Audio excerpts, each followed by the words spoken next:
Welcome back to Raw Politics. Now, it is a powerful group with what they hope will be a powerful message. Today, current and former political leaders penned an op-ed in 3 European newspapers warning that Europe could return to the 1930s if it doesn't stand up to nationalism. The group includes former prime ministers from Romania and Italy, Maltese leader Joseph Muscat, and Guy Verhofstadt, ALDE president and former prime minister of Belgium.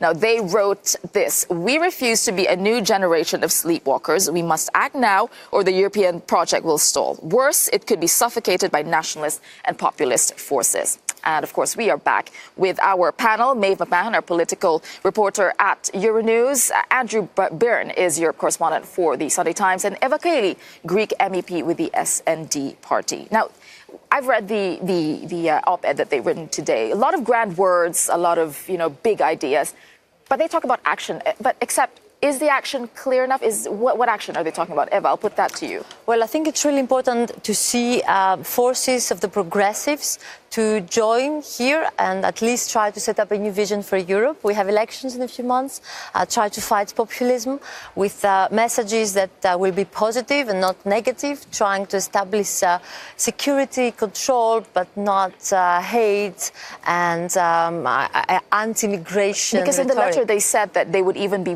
prepared to renegotiate treaties. I mean, treaties, does that mean as core, as central as the freedom of movement, for example, which is such a big deal when it comes to migration? Well, I think we try to have more Europe, and I do believe this is important. So basically it says, and I think it's very interesting, that we have to be able to support member states where they cannot, where they are powerless. And I think, like in the migration crisis, it seemed that we needed the European solidarity and support, and we have to even change treaties if we can ensure that this would happen. And we have S&D leaders, ALDE, working together and have a different voice. Cross parties, that is. Andrew, are you convinced reading this that this is enough to counter nationalism that is on the rise? Well, I think it's very commendable that the writers of the letter have sort of said that we won't sleepwalk into authoritarianism, and there is a risk of authoritarian decline in parts of the EU. But at the same time, for a call to action, I found this article remarkably lacking in detail or plans.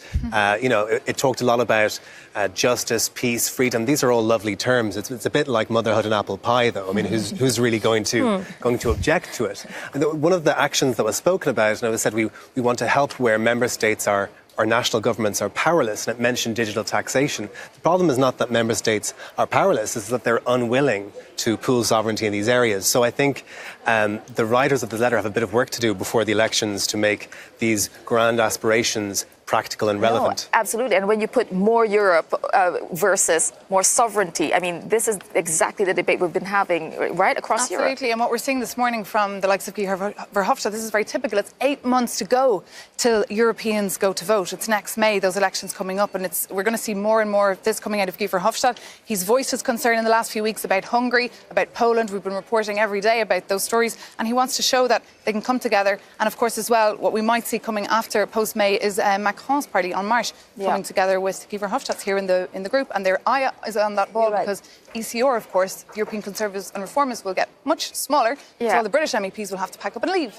So the ALDE have their eye now on being the third party. 10 seconds. It's not that, but I think there are intentions for a different Europe and a new vision. And I think, as I said, we really need to join forces now in this Europe. So this is a good start. I agree, we need more details, a lot more. But it's a good start.